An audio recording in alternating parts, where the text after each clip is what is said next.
Avui és un dia especial, no? Perquè a part de ser la conferència que fem una mica per celebrar aquest centenari de Lluís Trepat, avui seria el dia que el Lluís Trepat hauria fet 100 anys, no? El 23 de maig.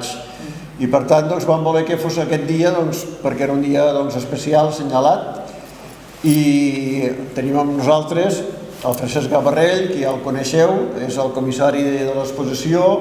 Ell és historiador de l'art, especialista en art contemporani i avantguardes, treballa al Museu Morera de Lleida, però diguem que el tenim raptat aquí a Tàrrega i demanarem un rescat al Museu Morera de Lleida molt elevat perquè sí, és molt elevat. Estem molt contents de la feina que he fet amb l'exposició, amb el comissariat de l'exposició del centenari, i un cop més li agraïm la seva presència avui aquí a Tàrrega amb nosaltres i esperem que gaudiu de la seva conferència, perquè si una persona sap de Lluís Trepat, a part de la seva família, és en Francesc Gabarrell. També vull agrair a la Clara Trepat, que ens acompanya aquí amb aquesta conferència. I res, Francesc, endavant. Gràcies. Moltes gràcies. Gràcies per haver vingut avui, que això també en divendres. Gràcies al Museu de Tàrrega, gràcies a l'Ajuntament de Tàrrega, gràcies a la Clara, i gràcies a tots i totes les que heu vingut. Com ha dit l'Oriol, avui és un d'aquells dies, tal dia com avui, el 23 de maig, en Lluís Trepat Padrón naixia a Tàrrega, i avui faria 100 anys. Una miqueta el que fem avui precisament és això, commemorar aquest centenari. Vam inaugurar l'exposició, vam parlar amb ell també a la nit dels museus i avui una mica, no diria tanquem perquè encara queda pendent la inauguració de l'exposició a la Sala Marçà, però parlarem una miqueta d'això, d'aquests 100 anys, d'aquest petit espai de temps, d'aquesta, com si us en recordeu, el centenari, el grup d'exposicions es diu La mirada insubornable, que és aquesta mirada, aquest fantàstic retrat de Ton Cirera que va fer de Lluís Trepat. Una mirada insubornable que li va posar el nom el seu gran amic Josep Vallverdú, sortia en un text, en un catàleg de l'exposició que es va fer dels Gitanos de Tàrrega de l'any 98, i ell, Josep Vallverdú, definia la mirada de Lluís Trepat com a insubornable. La definia així, que em sentiu bé, que estic així una mica... Sí. Definia la mirada de Lluís Trepat com a insubornable, no? Aquesta mirada amarada de principis i sobretot inalterable als canvis. Qualsevol canvi que no vingués de les seves fermes conviccions no era acceptat. Aquesta era la mirada de Lluís Trepat i aquesta és la mirada que entre el 1955 i 1962 convertir Trepat en aquesta baula que connectà Ponent de nou amb l'actualitat contemporània, amb l'actualitat artística de Catalunya i la resta de l'estat espanyol. Aquesta és la mirada que el convertí en artífex de la segona avantguarda. La primera avantguarda era una que es va produir a la ciutat de Lleida en un moment determinat, abans de la Guerra Civil, del 34 al 36, al voltant de les figures d'Antoni Garcia Lamolla, Enric Crous, Leandre Cristòfol i Josep Viola. Aquesta és la mirada insubornable que convertia Lluís Trepat en el responsable directe de la introducció de l'art abstracte en el món artístic lleidatà. Bàsicament, avui parlarem d'aquests 7 anys, d'aquest 1955 en aquest 1962, el moment en què ell s'endinsa en l'abstracció fins al moment en què ell marxa de Lleida i se'n va a viure a Barcelona i abandona l'abstracció. Són 100 anys després del naixement de Lluís Trepat, que és un instant efímer i poderós que intentarem explicar en aquesta estoneta de conversa, que jo us explicaré una mica la vida de Lluís, sobretot no tant la seva vida personal sinó el seu relat artístic, que és el que més m'interessa, perquè la seva vida personal, que és una mica el que tots i totes podem veure a l'arxiu, seria motiu ja d'una altra conferència, però intentaré narrar, fer aquest petit viatge en el temps d'aquests 7 anys, més o menys, en què Lluís esdevingué clau per posar en el mapa no només un territori, sinó una manera de fer l'art contemporani. Posem primer una mica de context, si us sembla. Jo vaig xerrant, això no serà molt llarg, i si hi ha hagut alguna pregunta, sense cap problema. No ho fem en mode conferència, sinó en mode, si ha hagut alguna pregunta, té algun dubte, té algun aclariment, només ho diu i ja està. Aixequeu el dit, no és broma. Fiquem una mica de context. Quedem amb la mirada de Lluís mentre ens mire, grandíssima mirada. Estem parlant, aquesta història, aquest viatge en el temps començaria més o menys per el context. Estem parlant de s'acaba la Segona Guerra Mundial, 1939, 1945, plena postguerra a Catalunya, perquè a més Catalunya venia en realitat d'una guerra civil. És un moment en aquesta postguerra, és a dir, de mitjans dels anys 40, en què a Catalunya hi ha 3 iniciatives una mica que serien aquest brou que faria que quallarien personalitats artístiques i de la qual una mica se'n beneficiaria Lluís Trepat. Primer estaríem parlant de l'Institut, el Cercle Mallol de l'Institut Francès de Barcelona, que es va fundar el 1946 i que entre el 1951 i el 1964 dirigia un personatge essencial que era Josep Maria de Sucre. Això és una pintura feta per Lluís retratant el personatge amb aquest caire psicològic. És una pintura del 63, que feu quan ja estava a Barcelona, però amb el record d'un personatge molt important perquè va ser el responsable de formar noves generacions de creadors. Bàsicament el que feia el Cercle Mallol era donar beques a pintors joves, artistes joves, perquè poguessin anar a estudiar a París. I gràcies a aquestes beques connectaven amb aquestes darreres tendències de l'art contemporani i aquests coneixements després els podien exportar al seu propi territori. De les beques del Cercle Mallol, molt important en la formació de Lluís Trepat, se'n va beneficiar el propi Lluís Trepat, però també Leandre Cristòfol, Víctor Pérez Pallarès, Ernest Ibáñez i Albert Comestadella. El Cercle Mallol, un d'aquests pilars fonamentals per contextualitzar una mica la figura de Trepat. L'altre fou la revista Dau al Set, una revista que funciona entre el 1948 i el 1955, fundada, aquí teniu la foto, teniu a Modest Cuixart, d'esquerra a dreta, ho dic bé, Modest Cuixart, Antoni Tàpies, Joan Brossa i Joan Pons a la terrassa del domicili de Josep Terrats. Tots ells són els que fundaren la revista Dau al Set. Estem tocant aquí ara ítems molt importants de la història d'art al nostre país i passarem només per sobre perquè tingueu present una mica que tampoc la figura de Lluís Trepat i la figura de l'abstracció no irromp de la nit al dia, hi ha un fonament històric i uns antecedents.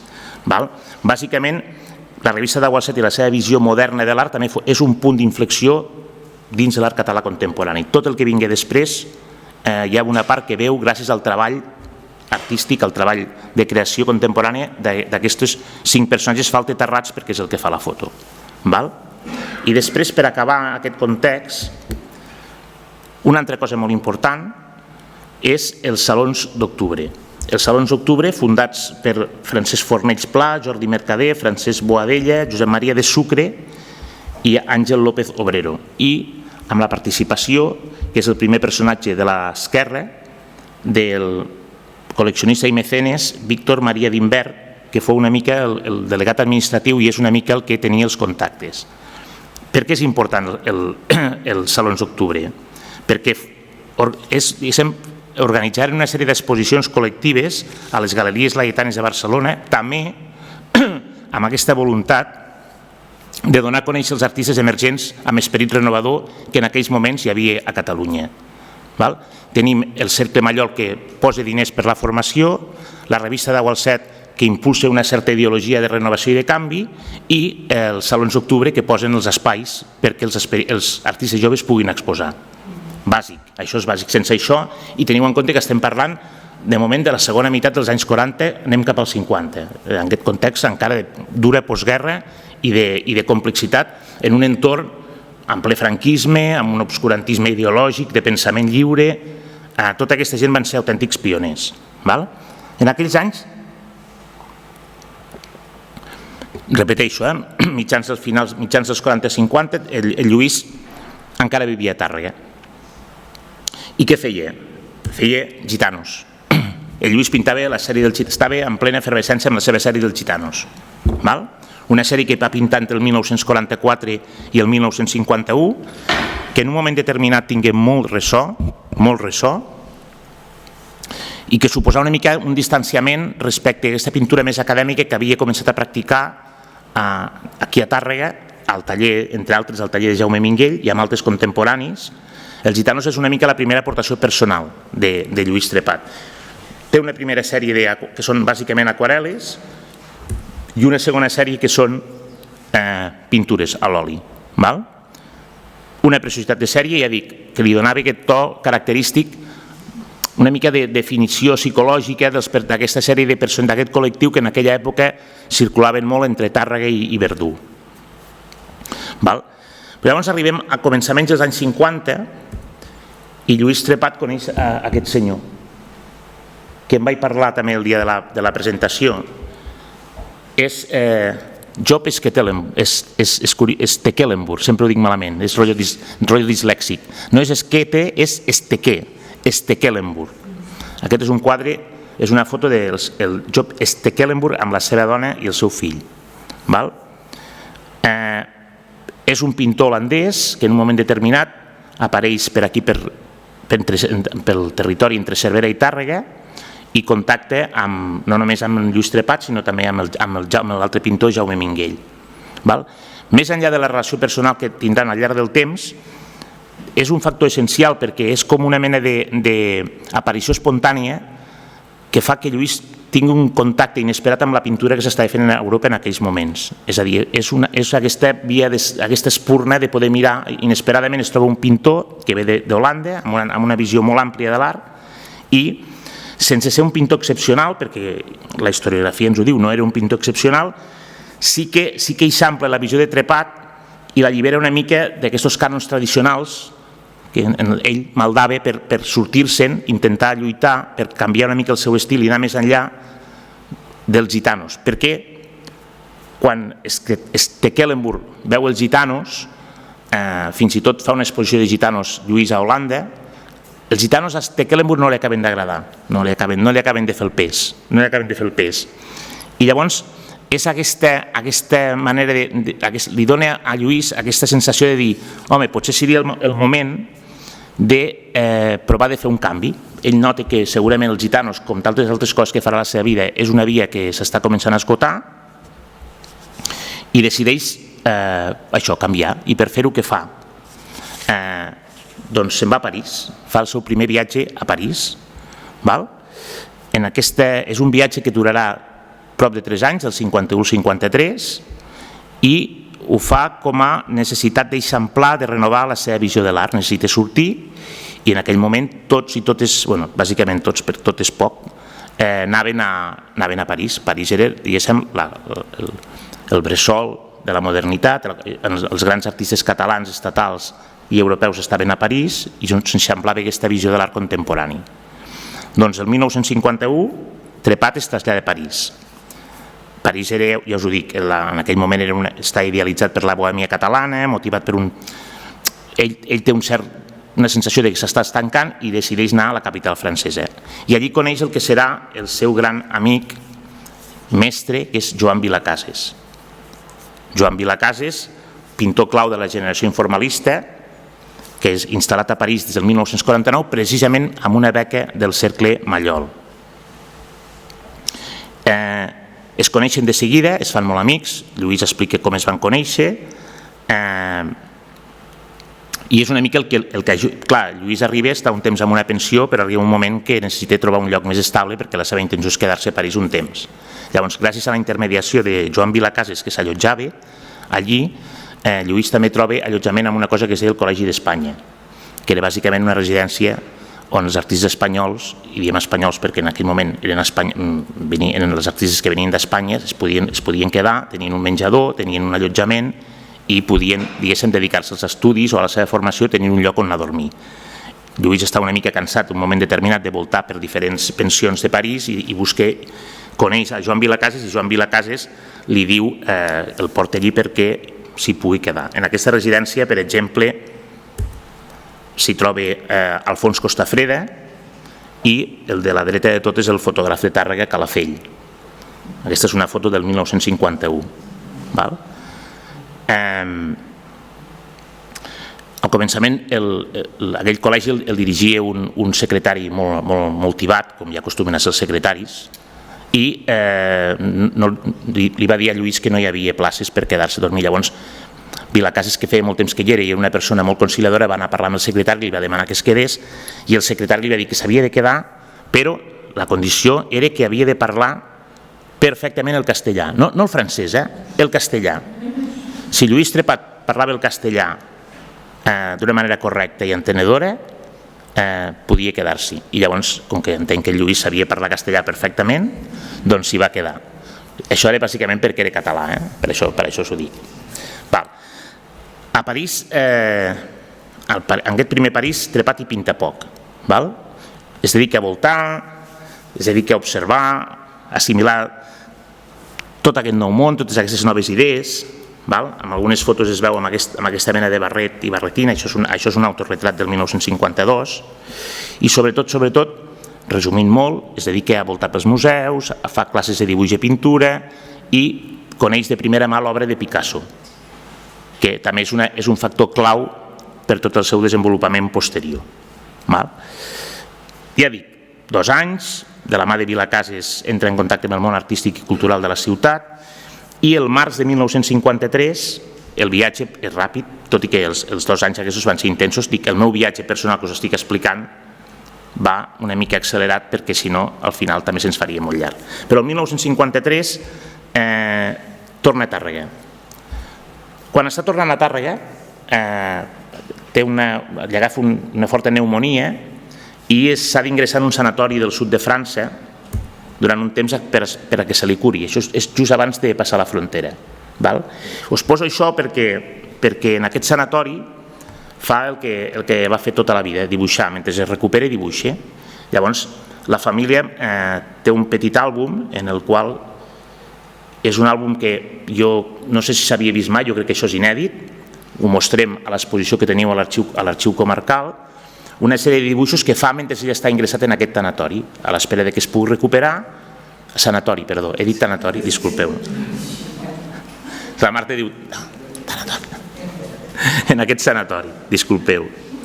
Llavors, fa una sèrie de dibuixos, he fet una petita tria, perquè alguns com aquest ja comencen a anunciar-nos una mica el que vindrà després, aquesta simplificació de les formes total, i on ja el que mana per sobre de tot és el color. Quan es recupera és el seu germà, el pare de la Roser Trepat, que és l'autora que jo diria que és la que ha estudiat més a fons la figura i obra de Lluís Trepat, que va fer la tesi doctoral sobre Lluís i va publicar una banqueta que va publicar l'Ajuntament de Lleida.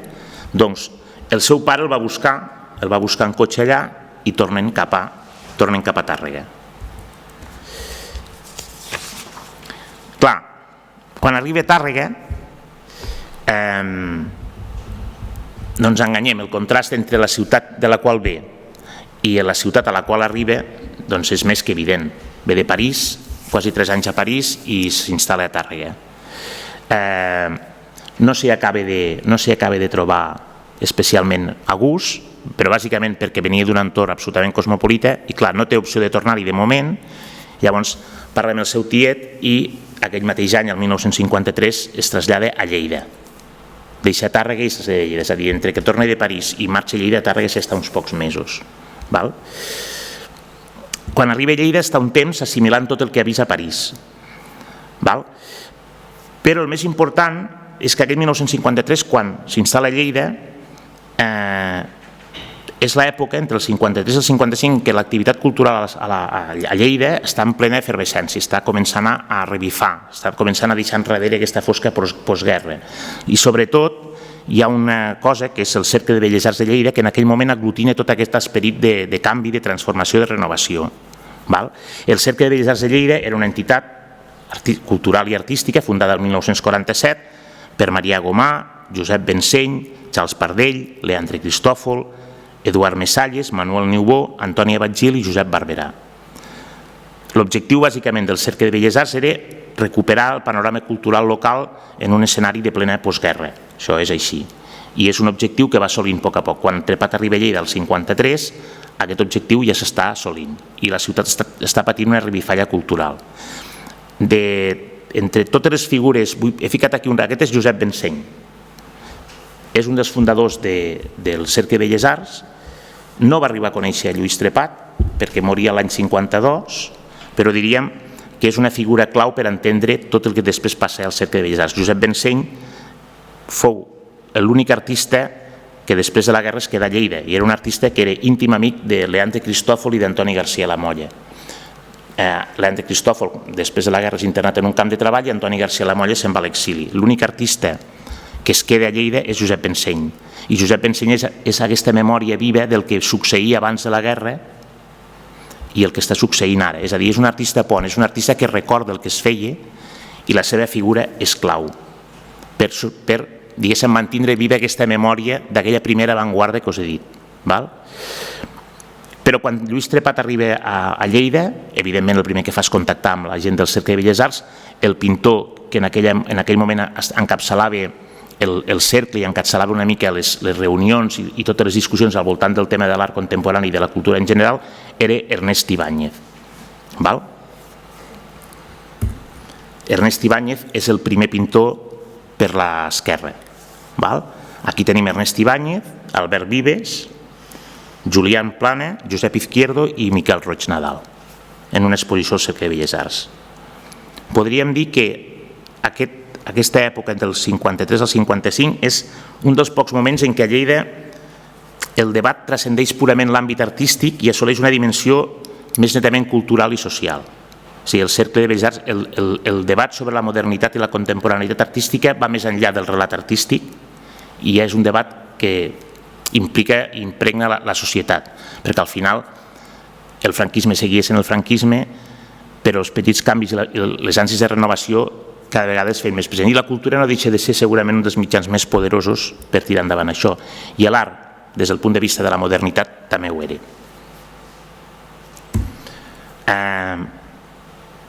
En aquells anys coneix, Lluís Trepat coneix, jo diria que el fotògraf més important del territori, que és Ton Cirera.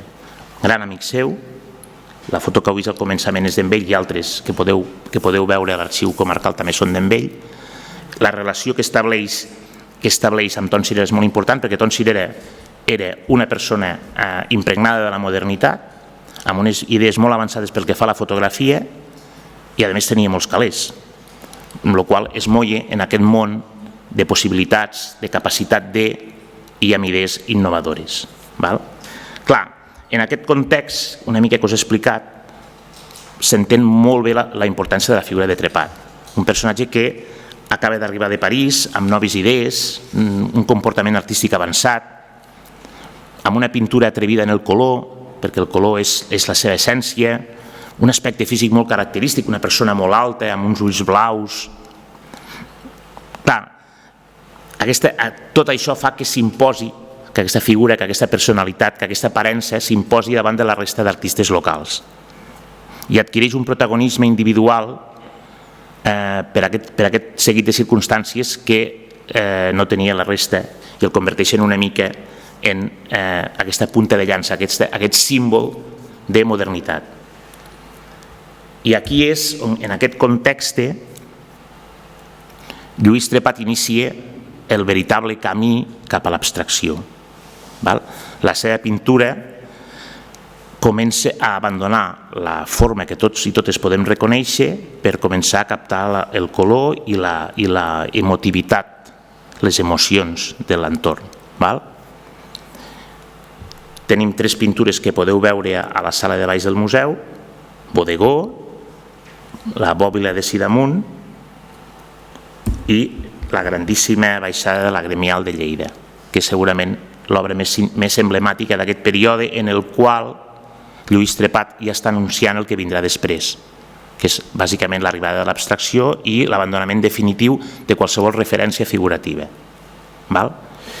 Això és l'herència d'aquest primer viatge a París. Tot això s'hagués pogut quedar en una anècdota, s'hagués pogut quedar aquí, hagués pogut començar a treballar en això, si no fos que el 1955 el gran Vilacases torna a parlar amb Trepat i li diu: vinga, va, anem a fer un segon viatge a París, que ara hi ha més coses encara a París. El món està canviant i París ja està ebullint i et presentaré gent molt interessant.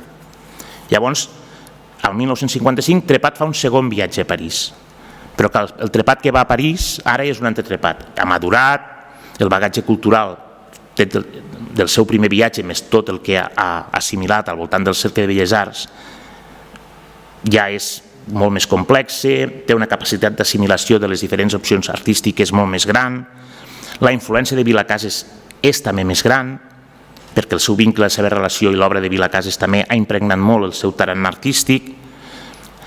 A París, Vilacases li presenta Antoni Tàpies, Antoni Clavé i Enric Planàs Durà. Clar, conèixer aquestes personalitats artístiques, per simplificar-ho molt, perquè suposo que al final tot forma part d'una evolució personal, però farem veure que suposa com un clic, com el trencament definitiu, per dir. I automàticament fa seus els preceptes d'aquesta avantguarda nova que en aquest moment estava sorgint a Europa, d'aquesta obra que tots coneixem de Tàpies, que és l'obra informalista, aquesta abstracció pura i dura, i s'endinsa en l'abstracció definitivament el 1955, ja sense el recolzament de l'abstracció. Ara és important, faig un petit parèntesi. Trepat s'endinsa amb l'abstracció a partir de la influència de Vilacases en aquest segon viatge a París i del fet de conèixer Tàpies i tota la seva obra. Però, per lligar-ho, perquè és una cosa que després veurem, aquests són Vilacases i Trepat també en aquesta segona estada a París, però en aquells anys, el 1955, Trepat també coneix un personatge molt interessant, que és Jesús Rafael Soto, que és un pintor veneçolà, resident a París, que se'l coneix, la història de l'art universal el coneix perquè és el pare de l'anomenat art òptic o op art. Per què surt aquí? Perquè Trepat també el cita com una de les seves referències. Trepat el coneix, Trepat un dia està en un vagó de tren i llavors parla amb uns artistes venezolans i li diuen: «Usted hace esta abstracción». Coneixem un artista del nostre país, veneçolà, que és el millor de l'abstracció, llavors li donen les dades i ell va a conèixer aquest pintor en un pis de París, i aquest pintor és Jesús Rafael Soto. Llavors, aquesta relació amb Trepat tindrà dues conseqüències. Primera, aquesta confirmació de que ara per ara el seu objectiu era fer pintura abstracta, endinsar-se en l'abstracció, però més endavant, quan Trepat s'instal·la a Barcelona, és l'única explicació possible. Hi ha un moment en què, un cop ja ha abandonat l'abstracció definitivament i està fent altres coses a Barcelona i està donant classes, fa com a... Entenem que se'n deu recordar de la figura de Jesús Rafael Soto i durant un petit període de temps, de l'any 1963, practica l'art òptic, el fa. És a dir, que a fer petits experiments amb l'art òptic, amb el record de Jesús Rafael Soto, del gran pintor i del gran mestre de l'opart. Aquestes obres, que repeteixo, són del 1963 i van resultar inèdites fins molt poc temps, em sembla que es van exposar al 2012, fins al 2012 havien restat inèdites i es van exposar al Col·legi d'Aparelladors de Lleida, tota aquesta sèrie, perquè, clar, una sèrie desconeguda, en la qual ell, en un moment determinat, recorda la figura de Jesús Rafael Soto i decideix, perquè li venia de gust, en aquell moment des de Barcelona, recuperar l'art òptic. Aquest tipus de jocs geomètrics, jocs d'efectes, una molt bona selecció d'aquestes peces les podreu veure a la Sala Marçal el dia 12 de juny quan inaugurem l'exposició. Ja he dit que era un petit salt en el temps perquè el contacte amb el Soto el fa el 1955, és molt important perquè ell faci el salt a l'abstracció, però després hi ha un moment determinat, és a dir, 8 anys després se'n recorda del personatge, recorda el que va veure i decideix experimentar amb allò. És més un rar avis, no li acaba d'agradar i acaba tornant al que ell mateix denomina en aquell moment la seva pintura abarrocada, és a dir, torna a la figuració que ell feia un cop estava a Barcelona, que diguéssim no forma part del corpus d'avui d'aquesta xerrada. Tornem al 1955, ha conegut Soto, al futur tindrà un petit déjà vu amb l'obra de Soto i Trepat retorna a Lleida i davant d'un públic estorat en aquell moment pel que veu, doncs inicia el seu període abstracte, s'endinsa en l'abstracció. En un moment, a Lleida, entre el 1955 i el 61, que pintar abstracte volia dir treballar en solitari i no vendre res, absolutament res. Clar, això era Lleida, a Barcelona no. Evidentment hi havia un decalatge entre el que passava a Barcelona i el que estava passant a Lleida. Són realitats socioeconòmiques i culturals completament diferents. Però Trepat aplega aquest debat sobre la modernitat, que és molt important, segurament és un dels factors claus. Al seu voltant s'aplega aquest debat entre els partidaris dels vells valors artístics que veuen el que està fent i només ho critiquen i no ho acaben d'entendre, i tota una nova generació que veuen en la figura de Trepat i en la seva obra una eina de subversió, de canvi. I quan dic canvi no només dic canvi cultural, també canvi social. La introducció de l'abstracció al voltant d'una societat en la qual el màxim que permetia el règim franquista a nivell artístic era un paisatge clàssic postimpressionista, que arribés algú com en Lluís i portés una abstracció que en aquell moment s'estava fent a Europa i s'estava fent a Barcelona, doncs en un lloc tan tancat com era Lleida o el territori de Ponent, és molt important.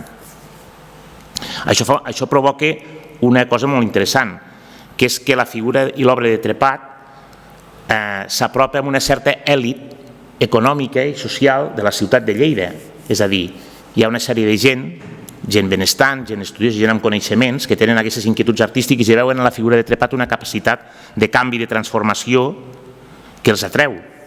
És a dir, ja hi ha una burgesia, diguéssim, transformadora en aquell moment a la ciutat.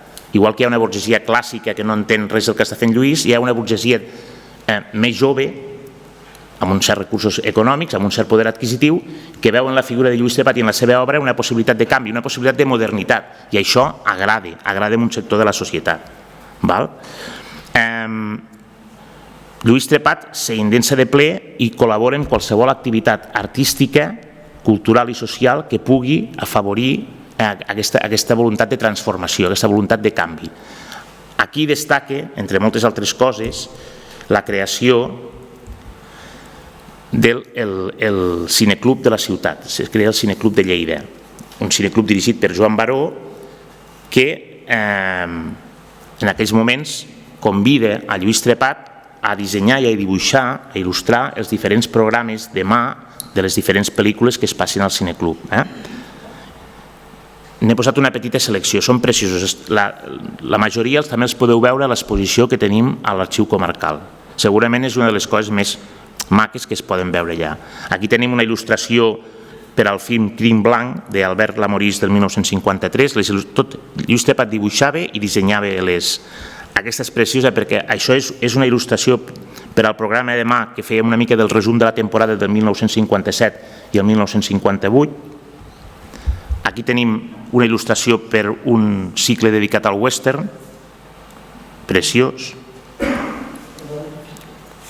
Aquestes són linòleums, són gravats. Són les imatges del... Sí, aquesta d'aquí és una il·lustració que va passar, però és la que es va reproduir al programa de mà del... Igual...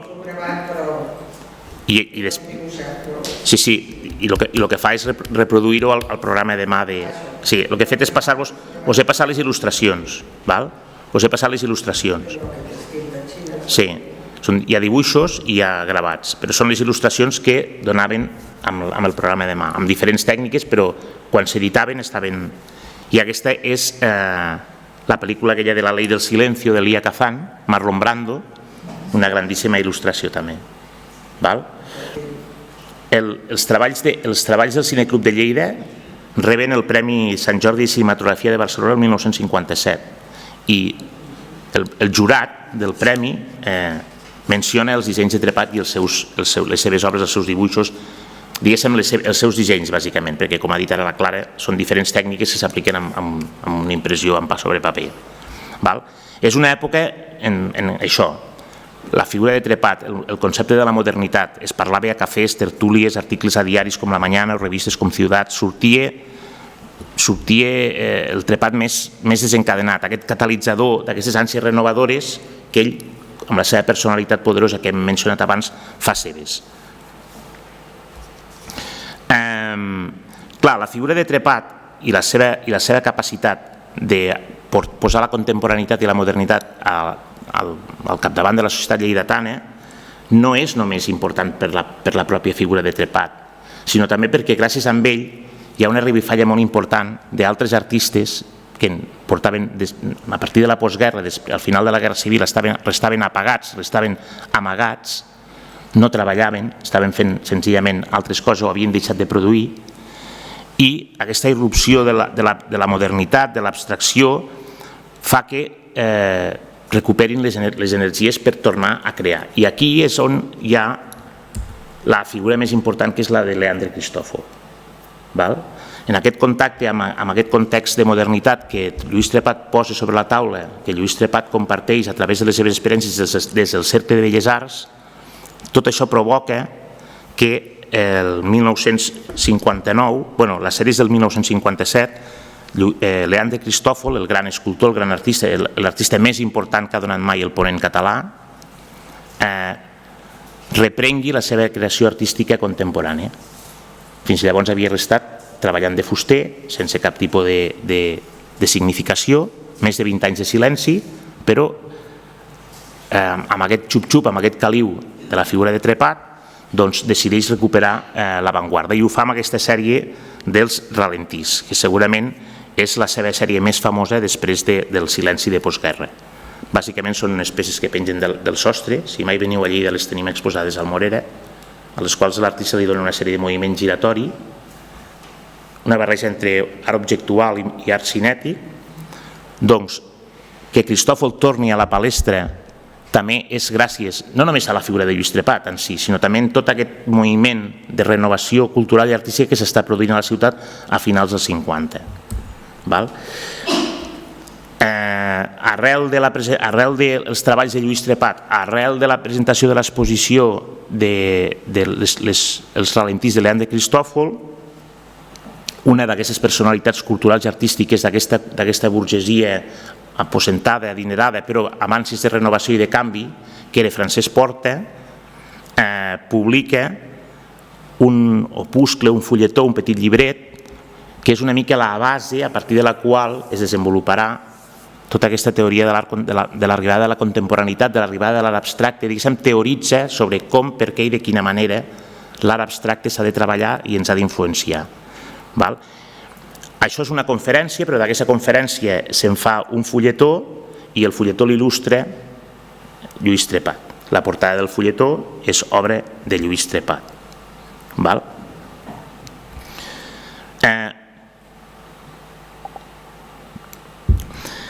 Però el Trepat abstracte, el Trepat en aquells moments segueix sent un home inquiet, segueix sent un home que necessita canviar. I és el moment en què la seva eina, que és el color, a partir d'aquests moments, és a dir, ell, la seva obra comença, ja diguéssim, s'ha endinsat en l'abstracció, però necessita estructurar d'una manera molt important quin serà aquest camí dins de l'abstracció, no hi entra de manera improvisada. Llavors, el que fa és començar a treballar la seva obra a partir de 3 etapes, que són les 3 etapes que podem veure a la sala de baix a l'exposició del museu. La primera etapa,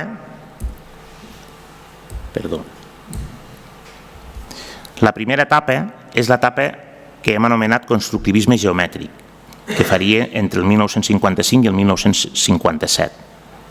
És l'etapa en la qual Lluís Trepat comença a pintar recient arribat de la segona estada a París. Formes geomètriques ja ho veieu molt delimitades, una abstracció de caire constructiu, molt quadrat, i el que fa bàsicament és aquelles formes cubistes que ell havia descobert a París, sobretot a partir de la influència de Picasso, doncs ell les depura i les fa seves. És una primera època de tanteig, de canvi. Una sèrie d'obres molt importants,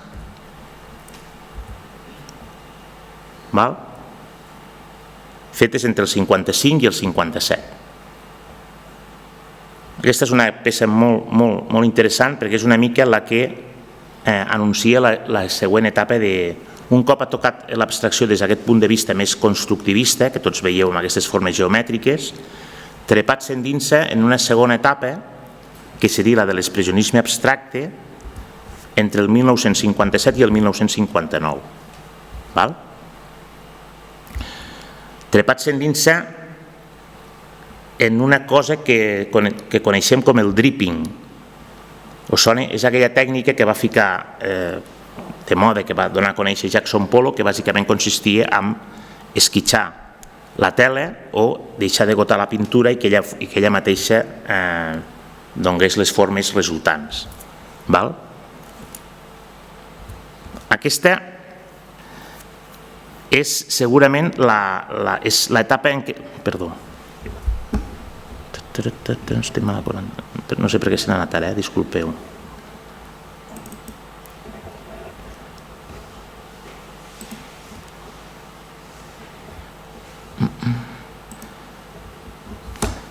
Veieu, no?, el que us deia del degoteig, les esquitxades de pintura. Aquesta és l'etapa en què l'obra de Trepat adquireix major reconeixement a nivell català i espanyol.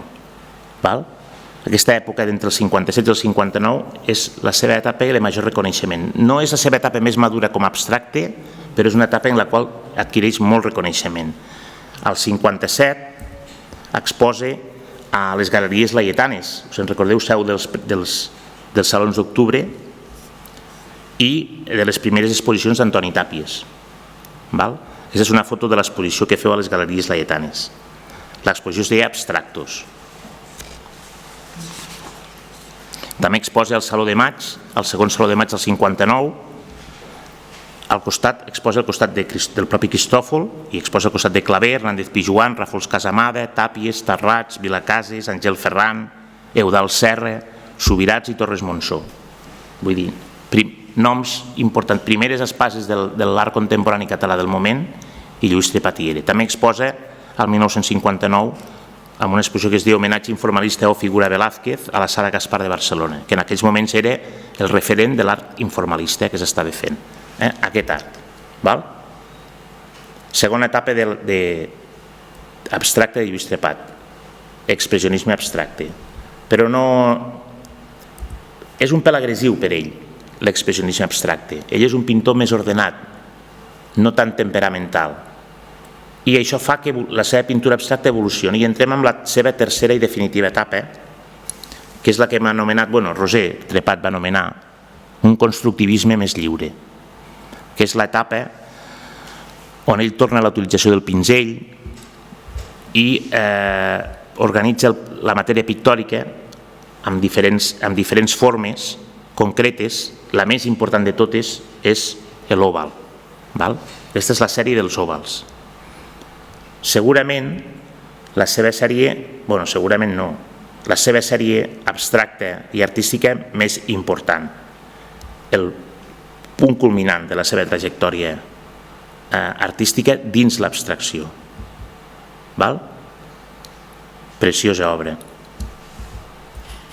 Sí? Els òvals, ja dic, són el punt culminant. Els tornarem a passar perquè són preciosos. És tot aquest camí que hem recorregut des del 1955 fins aquí, que al final són tot just 4 o 5 anys, o els antecedents del primer viatge a París, tot això ens porta aquí. Trepat amplia la gamma cromàtica, els colors es fan una mica més bruts perquè comença a utilitzar l'espàtula. És un conjunt coherent, elaborat, personal. És el que el distingeix per sobre de tot l'obra de Lluís Trepat. Quan veiem abstracció i veiem òvals, sabem per l'equilibri que mantenen, per la força que ens transmeten, que és la gran obra abstracta de Lluís Trepat. És el punt culminant. tot el que ve després d'això ja fa baixada. Ara estaríem a dalt de tot, d'aquest petit viatge de 7 anys que intento resumir amb mitja hora que portem. Som a dalt de tot. Per què dic que tot el que ve després ja fa baixada? Perquè això és tan...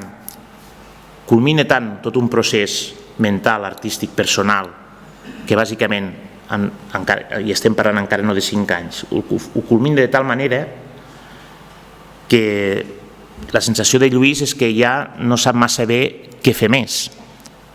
Ha tocat una mica tots els pals, els ha tocat de la millor manera possible i ha representat un canvi radical i ha obert moltes ments i ha transformat molts pensaments per arribar fins aquí, però després no sap massa bé què fer.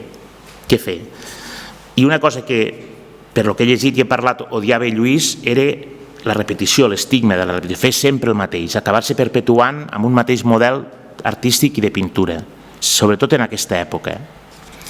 Què fa?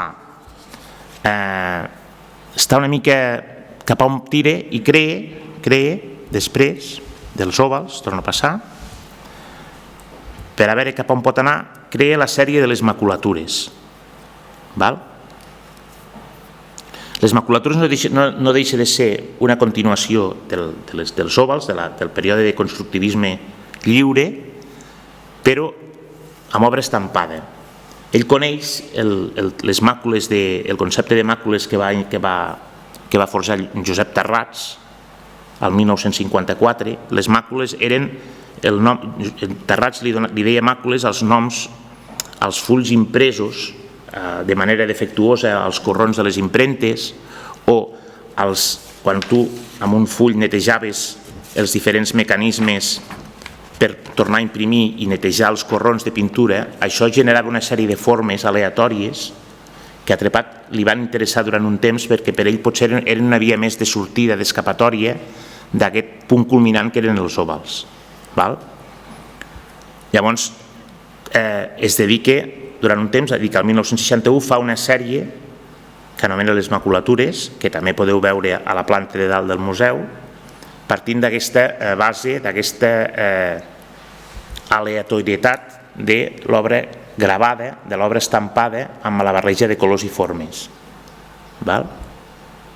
Aquesta és preciosa. Entenem el concepte, no? S'imprimeixen uns fulls, passen pels corrons, algun s'enganxa, l'altre passa per sobre, la pintura ataca els fulls i el resultat final és una sèrie de formes i de colors creuats, barrejats. Ja dic, el concepte no és seu, però ell ho treballa durant un temps. Segurament, si Trepat hagués aprofundit més en aquest treball, ara estaríem parlant d'una de les grans sèries també de Lluís. Estaríem parlant d'un dels seus conjunts artístics segurament més importants. Però què li passa?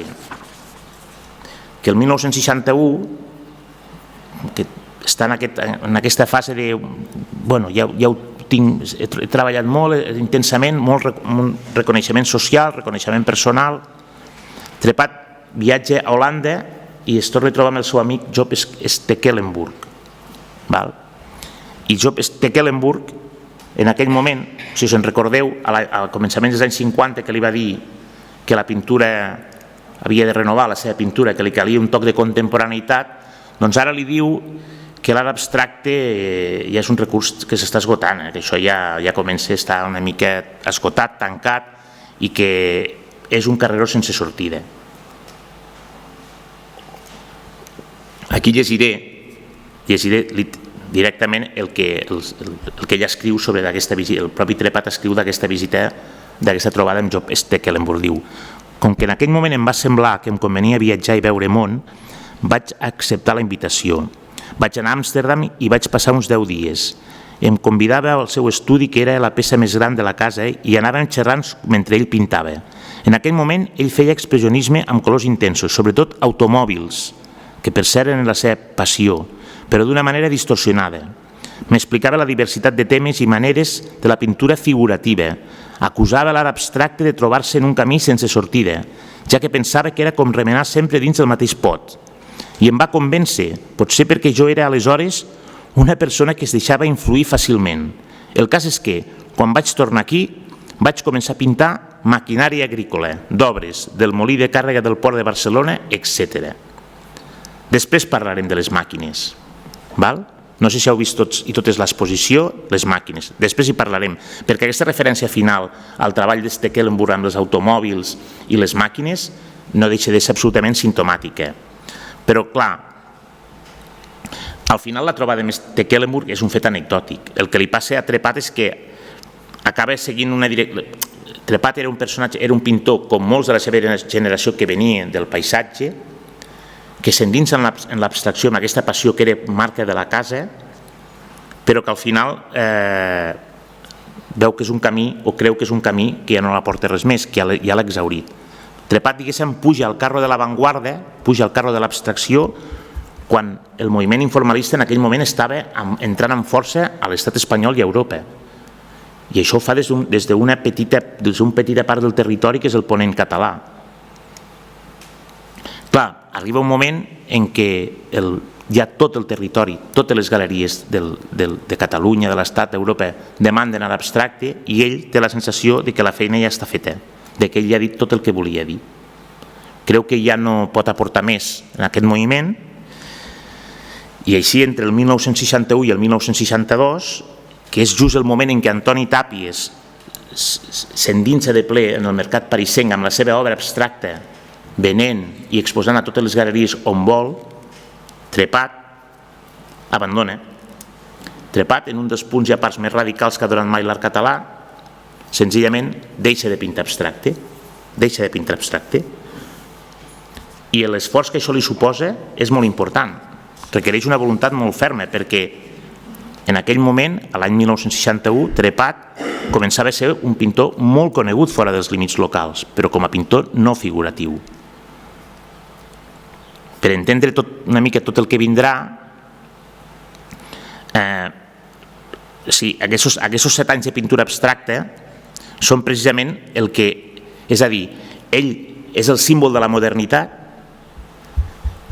i quan decideix deixar de ser-ho, hi ha una part de la societat lleidatana, sobretot lleidatana, que entre cometes no li perdona, perquè havia creat unes expectatives i llavors aquest estigma d'aquesta retirada sobtada, d'aquest canvi radical de tema, durant molt de temps, determinats sectors de la historiografia catalana, per dir-ho d'alguna manera, han estigmatitzat i no han perdonat tota la seva obra posterior. No sé si m'explico adequadament. Per aquest canvi sobtat, per aquesta transformació, fa que tota l'obra que després Trepat feu i treballar un cop s'instal·la a Barcelona tingui una consideració inferior a tot el que havia fet, més enllà de la realitat artística per una connotació social. És com si Trepat, en un moment determinat, desil·lusiona tota una sèrie de gent, sobretot molta gent del territori, que havia posat unes expectatives amb una continuïtat que ell decideix trencar. Què fa Trepat llavors? Trepat reprèn, fa aquest canvi radical i reprèn, fa aquesta cosa que m'apassiona, que és, hem vist clarament com entrava a l'abstracció des de l'obra figurativa, amb aquestes formes que es van diluint i en el color adquireix protagonisme, doncs torna cap a la figuració de la mateixa manera. Aquesta és una obra del 1960. Les formes que abans havíem dit, les formes que podem tenir al cap, jo que sé, qualsevol dels ovals, aquestes formes quadrades, aquestes formes geomètriques que eren masses de color, es van tornar a concentrar i a poc recuperem altra vegada les formes que podem reconèixer, més o menys. S'aprecia clarament com l'abstracció es va diluint i comencen a aparèixer formes reconeixibles. Jo diria que aquesta obra, que és una pintura que es diu Balàfia, Lleida, que podríem associar molt clarament amb aquella de la baixada de la Gremial Can Vis, serien com l'anada i la tornada pel mateix camí, s'entén perfectament, de la mateixa manera que anàvem cap a l'abstracció, ara hi tornem. I segurament la peça que més exemplifica aquesta tornada progressiva, aquest abandonament de l'abstracció per tornar a la figuració de manera gradual, és aquesta peça, que és Paisatge de l'Alta Segarra, Sant Domí. Fixeu-vos amb les cases, les masses de color, les línies negres. Aquesta peça, a més, guanyà el Premi Medalla Morera del 1961. Contra tot pronòstic, no sé si algú va vindre el dia que vaig fer la xerrada, el Premi Medalla Morera era un premi que atorgava el Cercle de Belles Arts, només era un premi de pintura i tenia dos condicionants. L'obra presentada havia de ser un paisatge de les Terres de Lleida i havia de ser, en principi, figuratiu. S'havia de reconèixer. Trepat presenta aquesta peça i guanya. Clar, primer que, diguéssim, en aquest moment Trepat ja exposa públicament el seu retorn a la figuració, però ho fa a la seva manera, amb una peça magnífica que, per una part de la societat lleidatana, es suposa com un sacrilegi que una obra d'aquestes característiques guanyi un premi dedicat al mestre del paisatgisme lleidatà per excel·lència, que és Jaume Morera. És una pintura que supera molt aquests marges estilístics convencionals i és una pintura que divideix a la societat lleidatana. Hi ha una part de la societat lleidatana que abomina d'això, se fan programes de ràdio, se fan articles a la premsa, i hi ha una part de la societat lleidatana que ho defensa. Una part de la societat lleidatana que forma part del jurat, que alhora és el que li atorga el premi. Això vol dir que aquest pòsit, aquest treball que la figura de Lluís Trepat havia dut a terme durant tants anys, també dona fruit. Vull dir, el mateix jurat, una part del jurat acaba premiant una peça d'aquest tipus, d'aquest tarannà, davant de la quantitat de peces de caire figuratiu clàssic que s'havien presentat. Això també és significatiu de que alguna cosa està canviant en aquell moment. El 1962, després d'això, Trepat abandona Lleida i s'instal·la a Barcelona definitivament amb la seva família. Totes les fites aconseguides entre aquest començaments dels 50 i aquest any 62 que marxa serviran una mica, crearan un pòsit perquè hi hagi una sèrie d'artistes vinculats al seu entorn des de l'amistat o senzillament com a companys de pintura, vinculats també al Cercle de Belles Arts, fundin a partir una mica de la seva base, no diria tant dels seus ensenyaments, sinó de la seva manera de veure la pintura i de la seva manera d'entendre la modernitat, fundin una cosa que serà el grup Cogul. Aquí tenim Albert Vives, Ernest Ibáñez, Víctor Pérez Pallarès, Àngel Jové, Coma Estadella i Jaume Minguell. El grup Cogul és un grup que tindrà una vida molt curta, del 64 al 65, i formaran aquesta sèrie d'artistes, tots venint de la figuració, però que abraçaran l'abstracció gràcies a la influència de Lluís Trepat. La seva vocació era precisament connectar la seva obra amb aquests trets definidors de l'informalisme de l'abstracció catalana. I aquesta és un recull del que Trepat posa sobre la taula en un moment determinat de la història. Curiosament, Trepat ja no hi és, Trepat ja no participa.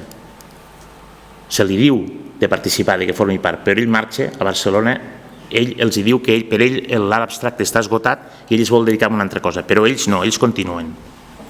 Durant un petit espai de temps, aquests artistes es dediquen a fer això. Aquesta és una obra d'Albert Vives, aquesta és una obra d'Ernest Ibáñez, aquesta és una obra d'Àngel Jové, una obra de Víctor Pérez Pallarès, una obra de Jaume Minguell, també la teniu aquí al Museu de Tàrrega, preciosa, i una obra d'Albert Coma Estadella. Tots ells venien del paisatge. Tots ells, durant un curt espai de temps, s'endinsen en l'abstracció i ho fan de manera conjunta, bàsicament perquè també tenia avantatges a nivell de promoció, econòmica, etc. De tots ells, Vives tornarà a la figuració, tantejarà el camí de l'abstracció però acabarà tornant a la figuració. Ernest Ibáñez es mourà entre aquesta frontera entre figuració i abstracció, però tornarà a ser un pintor figuratiu. Àngel Jové. Àngel Jové serà un dels grans artistes de la història de l'art del nostre país. Després d'això abraçarà el conceptual i abraçarà la contemporaneitat més absoluta. Doncs els orígens d'Àngel Jové, que evidentment era el més jove del grup, es troben en aquestes tertúlies del Cercle de Belles Arts, en aquesta base abstracta que ell forjà a partir de les converses i del contacte amb Lluís Trepat. Víctor Pérez Pallarès, com l'Ernest Ibáñez una mica, tantejarà, però tornarà a la figuració i serà sempre un pintor figuratiu que algunes vegades jugarà amb determinades formes abstractes, però el seu entorn creatiu serà la pintura figurativa, després d'aquest experiment. El mateix Jaume Minguell tantejarà, farà la seva obra informalista, però també tornarà a ser un pintor figuratiu que es trobarà molt més còmode amb les seves masses de color i amb els seus conjunts. I l'altre és com Estadella, que al igual que Àngel Jové ja no tornarà més a la figuració, entesa com a pintura figurativa. Explotarà altres formes i també s'endinsarà en el constructivisme, en el conceptual i en moltes, perquè com Estadella tocarà molts pals. Serà un altre dels referents de l'art contemporani a la nostra ciutat, a Lleida en aquest cas. Tots veuen d'aquestes influències que Lluís Trepat posa sobre la taula en un moment determinat a partir del seu ensenyament, de les seves conviccions al voltant de l'art contemporani. Curiosament, quan fan això, ell ja no hi és. Ell ja està a Barcelona. L'ho dit, i anem acabant. Trepat arriba a Barcelona quan encara pintar abstracte és el que realment es portava. I ja us ho he dit abans, en aquell moment tornar a la figuració significava renunciar a moltes coses, entre elles al tracte comercial que ell tenia amb la Sala Gaspar i el conseqüent tancament del mercat barceloní, perquè en aquell moment el que demandava el mercat era obra abstracta. Si no pintaves abstracte era molt complicat accedir a determinats sectors comercials i en determinades galeries. Per Trepat en realitat s'obre un nou camí, molt més solitari, individual del que mai ho havia estat, però és la seva ferma convicció de deixar endarrere una època molt determinada de la seva història. Una de les obres que teniu a l'exposició que fa en aquesta època barcelonina és el port. Bé, una miqueteta el que hem vist abans, aquest retorn que cada vegada es fa més gradual i en el qual el color i les masses de color cada vegada ja ens recorden més amb una realitat tangible que veiem. Aquesta primera etapa, o sigui, quan l'arribada de Trepat a Barcelona i aquesta última etapa tanca el viatge, tanca aquest petit espai de temps que hem intentat explicar de manera més o menys lineal, que teniu en aquesta sala i a la planta de baix i a la planta de dalt, però acabarem amb una cosa que és, diguéssim, l'últim d'aquest recorregut, d'aquest moment en el que Trepat va i torna de l'abstracció, el seu últim crit, la seva última expressió artística amb força, serà el que esdevindria la seva primera sèrie iconogràfica, perquè després Trepat, un cop s'instal·la a Barcelona, pinta molt per sèries, grups, conjunts d'obres. Doncs la seva primera sèrie iconogràfica serà la sèrie de les màquines. Recordeu aquella referència que ell feia a la visita amb els Tecklenburg, que pintava els cotxes i tal, amb aquesta pintura expressionista? Doncs a partir d'aquest record de Tecklenburg i aquesta sensació de que havia de tornar a la figuració però que encara li quedava, havia d'acabar de treure, havia de depurar les formes que encara portava dins, aquestes formes abstractes, i com que no tenia molt clar com fer-ho, doncs ho fa a partir d'una sèrie, precisament, repeteixo, aquesta de les màquines, que és l'exemple, diríem, més clar i el definitiu d'aquest retorn a la figuració depurant pel camí totes les referències abstractes. A poc a poc, aquí sí que ja, en aquestes primeres peces, es veu, això és una batedora. Bé, una batedora perquè ho diu, però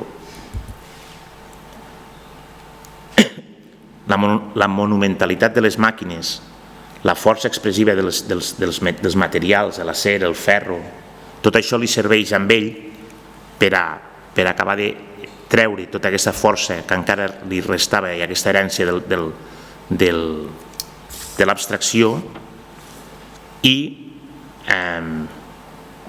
depurar definitivament les formes cap a una altra nova pintura molt més amable, molt més dolça. Totes les teniu a baix. Fixeu-vos que el que us deia, la capacitat dels motors, la capacitat de les sirgues, les rodes, omplen el quadre i distorsionen la imatge. Tot està com a descontextualitzat. És, perquè per dir-ho de manera poètica, com l'últim crit abans d'abandonar definitivament el que durant un molt curt espai de temps feu que Lluís Trepat se situés al mapa de l'art contemporani català i espanyol.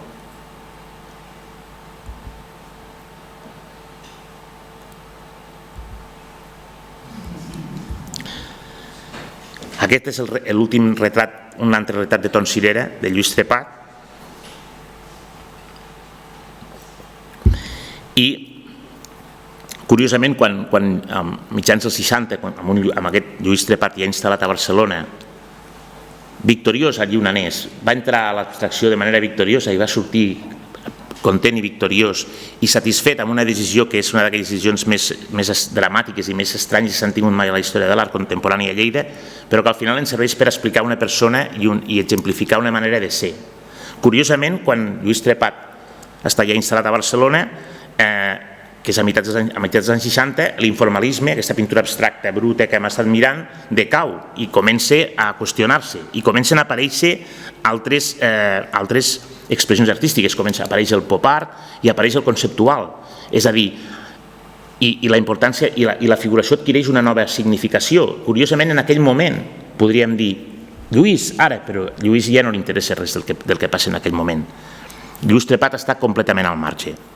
Ell el que vol fer i farà és una pintura autònoma, equilibrada, sense disquisicions intel·lectuals, tranquil·la, i que només aspira a representar una realitat propera, la realitat de Barcelona, la realitat de Tàrrega, del Talladell, de Fogars. És el final d'aquest petit viatge que, tot i que és un viatge molt curt de 7 anys, és molt intens, que hem intentat sintetitzar de manera lineal. Si creieu que és massa lineal, disculpeu, però és perquè puguem entendre una mica la significació de tot plegat, sense perdre-nos en grans decisions paral·leles. I és un viatge que s'acaba aquí, en el centenari del naixement del nostre pintor, de l'estimat Lluís Trepat. Aquesta és la història d'allò que Sílvia Muñoz d'Imbert, filla de Lluís d'Imbert, un dels fundadors dels Salons d'Octubre, va definir com un símbol de la modernitat, un verdader catalitzador de l'ecosistema cultural de les Terres de Ponent durant la dècada dels 50, un creador fidel a una voluntat d'experimentació que posà en qüestió per sobre de tot l'establert fins aleshores. Aquesta, gent de Tàrrega, és la història de 7 anys que canviaren la història precisament de l'art al nostre territori. Moltes gràcies.